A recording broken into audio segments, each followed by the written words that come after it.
Hello, here's a short video of how you can use your exciting pop-up card as a balloon weight and card in one.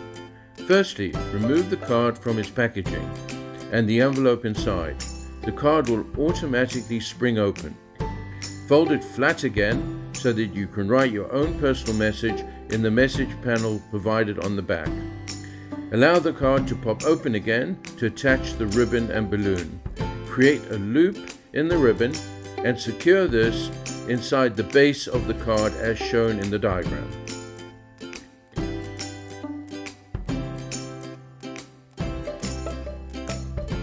Replace the card in its envelope, ensuring that the ribbon feeds out of the top before it is sealed. You then have an exciting card and balloon gift to give to a lucky recipient.